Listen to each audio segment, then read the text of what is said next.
നന്ദ ചായ.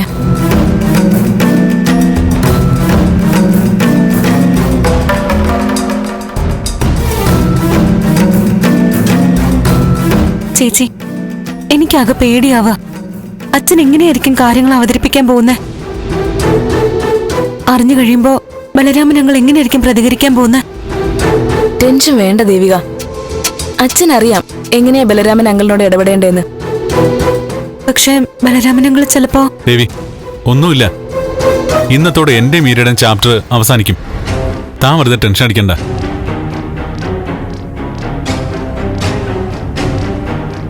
ബലരാമനും സിദ്ധുവും തമ്മിൽ കണ്ടു കഴിയുമ്പോ എന്തൊക്കെ സംഭവിക്കുമെന്നുള്ള ചർച്ചയായിരിക്കുമല്ലേ?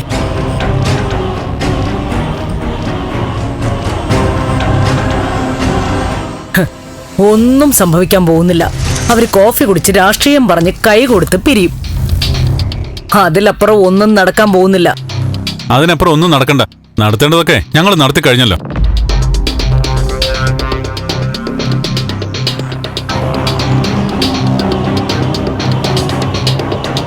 ഈ താലികെട്ട് അതെന്നെ നടത്തി കഴിഞ്ഞു.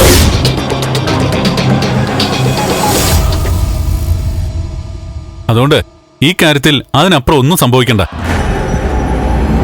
അച്ഛനും ബലരാമനങ്ങളും കൂടി രാഷ്ട്രീയം സംസാരിച്ച് പിരിഞ്ഞോട്ടെ. എന്താ ബലരാമൻ ഇവളെ നിന്റെ ഭാര്യയായിട്ട് അംഗീകരിച്ച് കൈയും വീശി അങ്ങ് പോവുന്നാണോ? കൈ വീശി പോണോ വീശാതെ പോണോന്നൊക്കെ അങ്കിള് തീരുമാനിച്ചോട്ടെ. പോകുമ്പോ മീരെ കൂടി കൂട്ടിക്കൊണ്ടുപോകാൻ മറക്കണ്ടെന്ന് അമ്മ പ്രത്യേകം ഒന്ന് പറഞ്ഞേക്കണം. അല്ല, മീരയ്ക്ക് പ്രായം കഴിഞ്ഞു പോവല്ലേ? എത്രയും പെട്ടെന്ന് യോജിച്ച ഒരാളെ കണ്ടുപിടിച്ച് കല്യാണം കഴിച്ചു കൊടുക്കാൻ പറയണം. നീ എന്താടാ എന്നെ കളിയാക്കുവാ? ആ, അത് ശരി. ഇപ്പൊ വാദി പ്രതിയായോ? ഒരു കല്യാണം കഴിച്ച് കുടുംബമായിട്ട് ജീവിക്കുന്ന എന്നോട് വേറൊരു കല്യാണം കഴിക്കാൻ പറയുന്നതല്ലേ കളിയാക്കല്? ഏതാടാ നിന്റെ കുടുംബം? ഇവളാണോ നിന്റെ കുടുംബക്കാരി? ബലരാമൻ കാര്യങ്ങളെല്ലാം അറിയുന്ന ആ നിമിഷം ഇവളെ ഇവിടുന്ന് തൂക്കിയെടുത്ത് പുറത്തെറിയും. തൂക്കിയെറിയാൻ വരുമ്പോ ബന്ധുക്കളോടും പരിചയക്കാരോടും യാത്ര കൂടി പറഞ്ഞിട്ട് വരാൻ പറയണം. ദേവിയുടെ ദേഹത്ത് തൊട്ടാ പിന്നെ അങ്കിളിന് പിന്നെ ഇവിടുന്ന് ഒരു തിരിച്ചുപോക്കുണ്ടാവില്ല. എന്താടാ പറഞ്ഞ നീ? അമ്മേ, ദേ എന്തിനാവശ്യമില്ലാത്തൊരു തർക്കം? കുറച്ചു സമയം കൂടി കഴിഞ്ഞാ കാര്യങ്ങൾക്ക് മിക്കവാറും ഒരു തീരുമാനം ഉണ്ടാവും. അച്ഛൻ ബലരാമൻ അങ്കിളിനോട് കാര്യങ്ങൾ അവതരിപ്പിച്ചോ ഇല്ലയോന്നൊക്കെ അച്ഛൻ വരുമ്പോ അറിയാലോ. അതിന് പ്രത്യേകിച്ച് അറിയാനൊന്നുമില്ല. നീയും മീരയും തമ്മിലുള്ള വിവാഹത്തിന് തീയതിയും കുറിച്ചിട്ടായിരിക്കും സിദ്ധു തിരിച്ചു വരുന്നത്.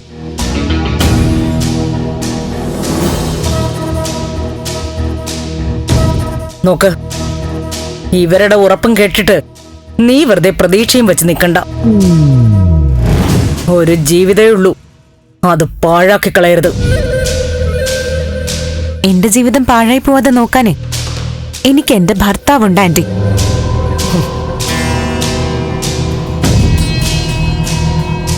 നന്ദു മീരയും തമ്മിൽ കല്യാണം കഴിക്കുന്നു എന്നൊക്കെ പറഞ്ഞു കേൾക്കുമ്പോ ചില സമയത്ത് പെട്ടെന്ന് പേടി തോന്നും. പക്ഷെ കുറച്ചുകൂടി കഴിയുമ്പോ എനിക്ക് താനെ തിരിച്ചറിവ് വരും. എനിക്ക് ഉറപ്പുണ്ട് ആന്റി, 1000 ബലരാമൻ അങ്കിൾമാര് വന്നാലും ഞങ്ങളുടെ ബന്ധത്തിൽ തൊടാൻ പോലും പറ്റില്ല.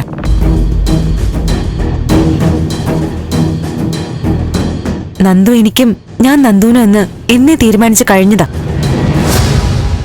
എടി പെണ്ണേ, ഇതൊക്കെ വല്ല സാഹിത്യത്തിലോ കഥയിലോ ഒക്കെ പറയാൻ കൊള്ളാം. ജീവിതം എന്ന് പറയുന്നതേ വേറെയാ. അതൊക്കെ മനസ്സിലാക്കി ജീവിച്ചാൽ ജീവിതത്തില് വിജയിക്കാൻ പറ്റും. രജനി പറഞ്ഞതുപോലെ കുറച്ച് സമയം കഴിയുമ്പോ നമുക്കറിയാം ചർച്ചയുടെ റിസൾട്ട്.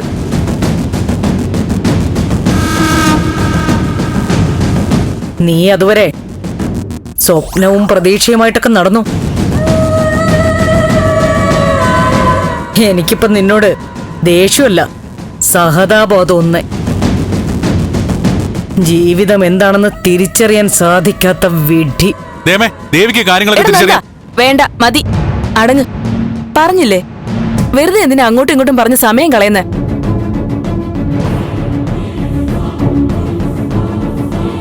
അച്ഛൻ കാര്യങ്ങൾ വ്യക്തമായിട്ട് അവതരിപ്പിച്ചിട്ടുണ്ടാവും.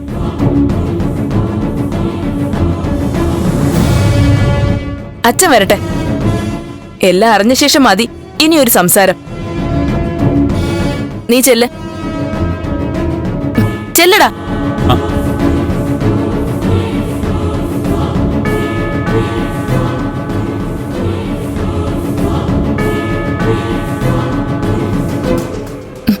നീ വാ ദേവികെ.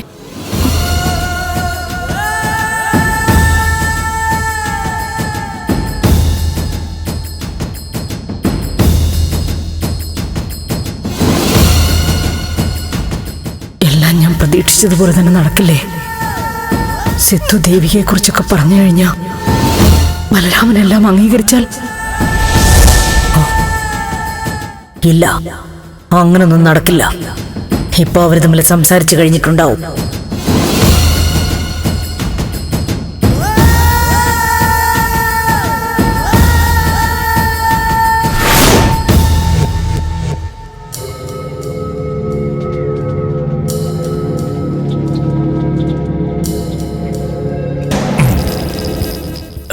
പറയടോ, എന്താ പ്രശ്നം?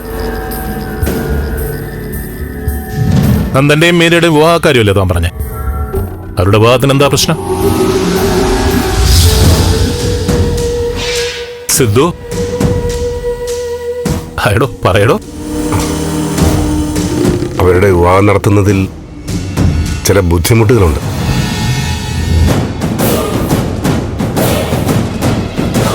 എനിക്ക് ക്ലിയർ ആയില്ല, താൻ ഒന്നുകൂടി പറഞ്ഞേ. എടോ പറയേ, എനിക്കൊന്ന് വ്യക്തമാകാൻ വേണ്ടിയിട്ട്. നന്ദന്റെയും മീരയുടെയും കല്യാണം നടക്കില്ല ബലരാമ.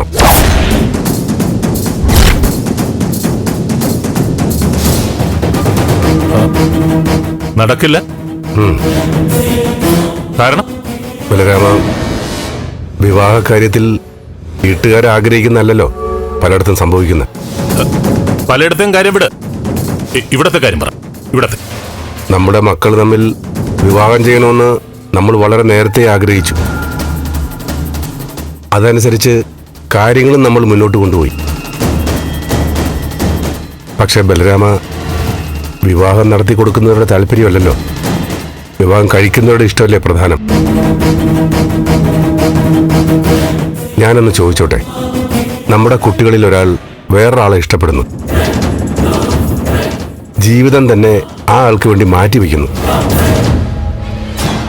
അയാളല്ലാതെ ജീവിതത്തിൽ മറ്റാരും വേണ്ടാന്ന് തീരുമാനിക്കുന്നു. ആ അവസ്ഥയിൽ നമ്മളത് അംഗീകരിച്ച് അവരുടെ വിവാഹം നടത്തി കൊടുക്കുകയല്ലേ വേണ്ടത്.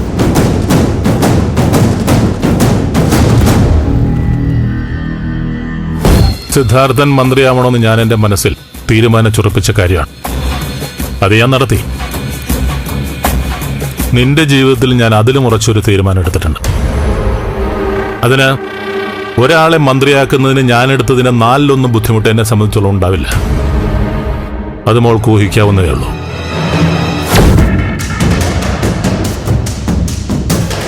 അപ്പോ മീരയുടെ പ്രണയം സിദ്ധുവും പ്രഭയും ഒക്കെ അറിഞ്ഞു കഴിഞ്ഞു. മീരം മറ്റൊരാളെ ഇഷ്ടപ്പെടുമ്പോൾ നന്ദനെ കൊണ്ട് മീരയെ എങ്ങനെ വിവാഹം കഴിപ്പിക്കുമെന്നാണ് സിദ്ധു സംശയിക്കുന്നത്.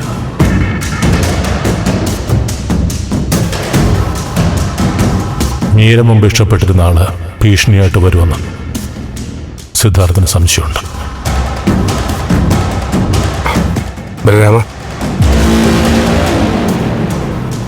എനിക്ക് 100% ഇഷ്ടമാണ്. നന്ദനും മീരയും ഭാര്യാഭർത്താക്കന്മാരാകണമെന്ന് തന്നെയാ എന്റെയും പ്രഭയുടെ ആഗ്രഹം. മതി, എനിക്കതറിഞ്ഞാൽ മാത്രം മതി. നിങ്ങളുടെ ഇഷ്ടം അറിഞ്ഞാൽ മാത്രം മതി. അല്ല, പക്ഷേ മക്കളല്ല, നമ്മളാ വിവാഹം തീരുമാനിച്ചിരിക്കുന്നത്. അത് നമ്മൾ നടത്തും. പിന്നെ പിള്ളേരുടെ ഇഷ്ടങ്ങൾ അത് നേരത്തെ കഴിഞ്ഞ കാര്യല്ലേ. ഈ മുമ്പ് നടന്നോന്ന് നമ്മൾ നോക്കണ്ട. നമ്മൾ തീരുമാനിച്ചത് നമ്മൾ നടപ്പാക്കും, അത്രയേ ഉള്ളൂ. അതല്ല ബലരാമ, അതത്ര എളുപ്പത്തിൽ നടത്തിയെടുക്കാൻ പറ്റുന്നതല്ല. എന്തുകൊണ്ട് പറ്റില്ല? ഞാൻ പറഞ്ഞു, കഴിഞ്ഞ കാര്യങ്ങളെല്ലാം വിടുക. ഒരു പ്രായത്തിൽ ലോകത്തെല്ലാവർക്കും ആൺകുട്ടികളായാലും പെൺകുട്ടികളായാലും മനസ്സിൽ ചിലതൊക്കെ വന്ന് കയറും. അതാണ് ലോകമെന്ന് പറഞ്ഞ് മറ്റെല്ലാം മറക്കും. യാഥാർത്ഥ്യം തിരിച്ചറിയുമ്പോ അവര് മടങ്ങി വരും. ഇവിടെ അത്രയേ ഉള്ളൂ. മീരയോട് ഞാൻ സംസാരിക്കാം. അവിടെ ഞാൻ കാര്യങ്ങൾ പറഞ്ഞ് മനസ്സിലാക്കാം. അതല്ല, ഞാൻ നന്ദനോട് താനും സംസാരിക്കേ. അല്ല ബലരാമ, ഇനി ആകാശം ഇടിഞ്ഞു വീഴുമെന്ന് പറഞ്ഞാലും ശരി, നന്ദനും മീരയും തമ്മിലുള്ള വിവാഹം നമ്മൾ നടത്തിയിരിക്കും. ഈ നന്ദനല്ലാതെ മീരയുടെ ഭർത്താവായിട്ട് മറ്റൊരാൾ വരാൻ ഞാൻ സമ്മതിക്കില്ലടോ, സമ്മതിക്കില്ല. അവരുടെ പഴയ ഇഷ്ടവും പഴയ സ്നേഹമൊക്കെ പറഞ്ഞ ആരെങ്കിലും വന്നാൽ ഞാൻ എങ്ങനെ പ്രതികരിക്കുമെന്ന് എനിക്കറിയാം.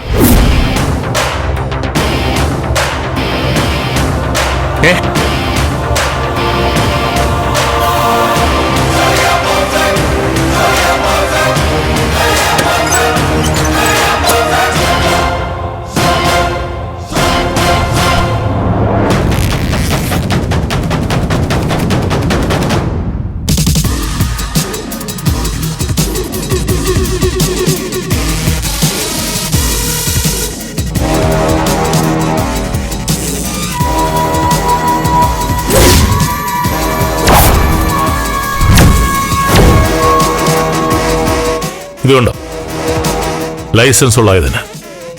എടോ ബലരാമ, എന്താണോ ഇത്? കൊല്ലും സിദ്ധു. എന്റെ മകളുടെ ജീവിതത്തിനെതിരായിട്ട് നിൽക്കുന്നത് ആരായാലും ശരി, കൊല്ലും ഞാൻ.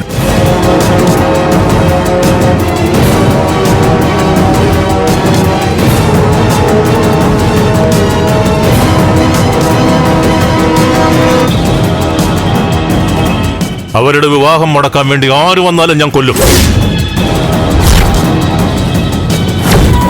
അതിന് താനായാലും തന്റെ മകൻ നന്ദനായാലും ശരി, തീർത്തു കളയും ഞാൻ.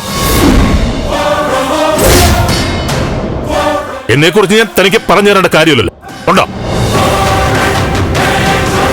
ഞാൻ വിചാരിക്കുന്ന രീതിയിൽ കാര്യങ്ങൾ നടന്നില്ലെന്ന് വന്നാൽ ഞാൻ എന്താണ് സാധാരണ ചെയ്യാറുള്ളത്? എതിരെ നിൽക്കുന്നവരെ രാഷ്ട്രീയത്തിലായാലും ജീവിതത്തിലായാലും വെച്ച് പൊറുപ്പിക്കില്ല. ഞാൻ പൊറുപ്പിക്കില്ല. പിന്നില്ല എന്റെ മോളുടെ ജീവിതത്തില് ന്യായം നോക്കാറില്ല, ശരി നോക്കാറില്ല.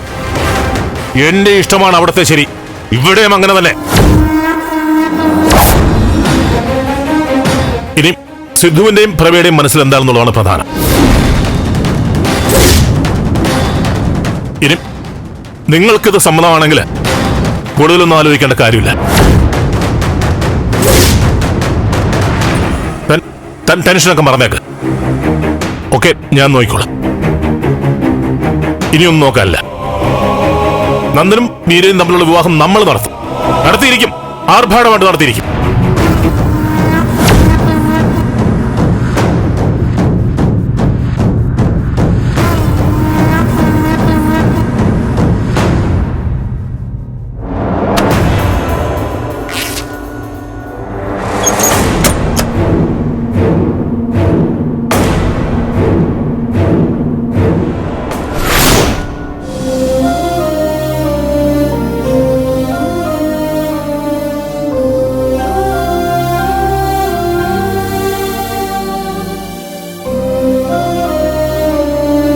ഹലോ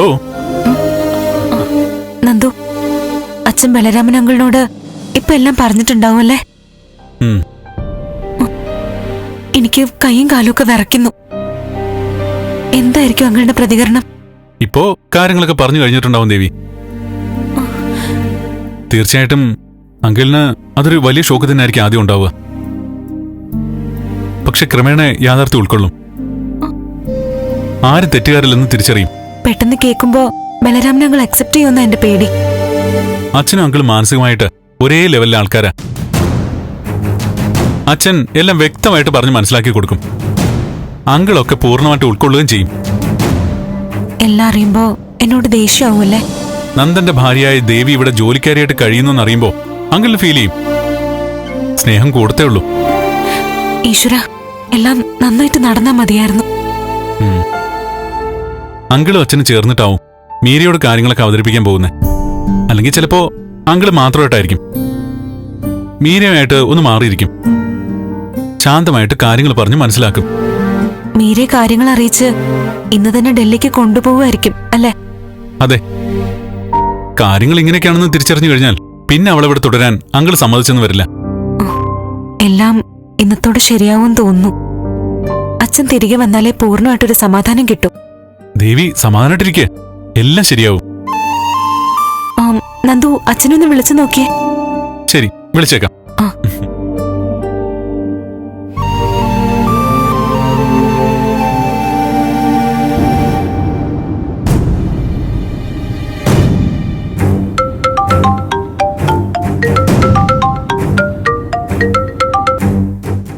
ഇറങ്ങിയുന്നുണ്ട്.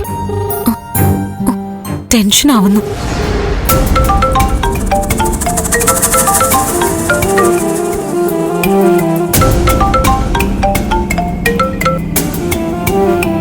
ഹലോ നന്ദ. എന്താ അയച്ച? അങ്കിളിനോട് കാര്യങ്ങളൊക്കെ സംസാരിച്ചോ? ആ, സംസാരിച്ചു. എന്നിട്ട് അങ്കിള്? ഞാൻ തിരിച്ചു വന്നോണ്ടിരിക്കുക. കാര്യങ്ങളൊക്കെ പോസിറ്റീവ് ആണല്ലോ അല്ലേ അച്ഛാ? ഞങ്ങളൊക്കെ ഇവിടെ ടെൻഷൻ അടിച്ച് നിൽക്കുക. ദേവി അടുത്തുണ്ട്. എല്ലാം വിശദമായിട്ട് സംസാരിച്ചു. ആ, എനിക്കൊരു കോള് വരുന്നുണ്ട്. ഞാൻ വന്നിട്ട് സംസാരിക്കാം. ആ ശരി അച്ഛാ. അച്ഛൻ ഹാപ്പിയാ. കാര്യങ്ങളൊക്കെ പോസിറ്റീവായിട്ട് തന്നെ നടന്നിട്ടുണ്ട് അല്ലേ? അങ്ങനല്ലേ ഫീൽ ചെയ്തേ? അതെ, അച്ഛൻ സന്തോഷത്തിലാ. കാര്യങ്ങളൊക്കെ അനുകൂലമായിട്ട് തന്നെ വന്നിട്ടുണ്ടാവണം. ഉണ്ടാവണമെന്നല്ല, ഉണ്ട്. ഇനി ടെൻഷൻ വിട്ടേക്ക്. പക്ഷേ അച്ഛൻ എന്താ പെട്ടെന്ന് ഫോൺ കട്ട് ചെയ്തേ? അവിടെ സംസാരിച്ച കാര്യങ്ങളൊന്നും പറഞ്ഞില്ലല്ലോ. എന്റെ പൊന്നോ, ഇനി അതിൽ സംശയമായോ? പറഞ്ഞില്ലേ, വേറെ കോള് വന്നിട്ടാ. ഒട്ടും പേടിക്കേണ്ട ദേവി, കാര്യങ്ങളൊക്കെ നേരെയായിട്ടുണ്ട്.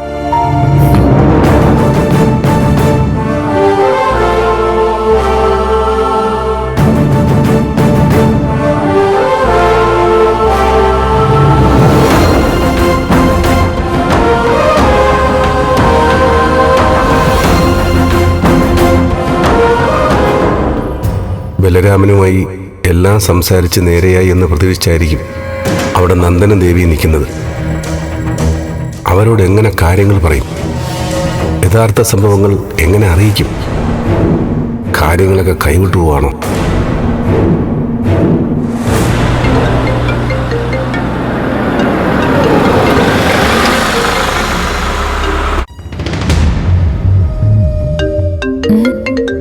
അച്ഛനാണല്ലോ. സിദ്ധു അങ്കിളെല്ലാം സംസാരിച്ചു കാണും. അത് പറയാനായിരിക്കും അച്ഛൻ വിളിക്കുന്നത്. ഹലോ അച്ഛ.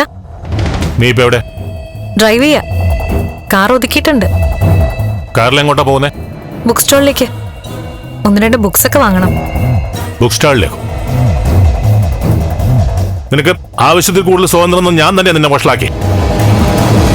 നോക്ക്, ഇനി ഇങ്ങനെ ബുക്ക് സ്റ്റാള്, സിനിമാ തിയേറ്റർ ഒന്നും പറഞ്ഞ് കറങ്ങി നടക്കണ്ട, മനസ്സിലായോ? എന്താ അച്ഛനൊരു ദേഷ്യം? സിദ്ധു അങ്കിൾ വന്നില്ലേ? വന്നിട്ടാ ഇപ്പൊ ഇറങ്ങിയുള്ളൂ. ആ, ഞങ്ങളുടെ വിവാഹക്കാരിയൊക്കെ സംസാരിച്ചില്ല അച്ഛാ. വിവാഹക്കാര്യം സിദ്ധുവിന്റെ മുന്നിൽ ഞാൻ വേർക്കായിരുന്നു. എന്താ അച്ഛാ?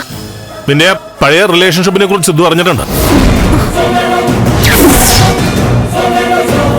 ഈ കല്യാണം നടക്കില്ലെന്നാ സിദ്ധു ആദ്യം പറഞ്ഞു.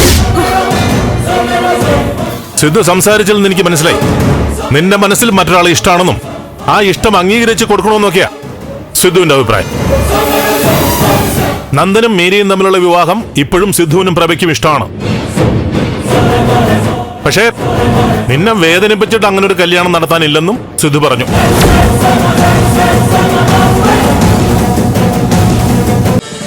ഫ്ലവേഴ്സ് ഒരുക്കുന്ന കാഴ്ച വസന്തം യൂട്യൂബിൽ പ്രേക്ഷകർക്ക് ലൈവായി കാണാം. ഫ്ലവേഴ്സ് കോമഡിയിൽ ജോയിൻ ചെയ്യൂ, ആസ്വദിക്കൂ.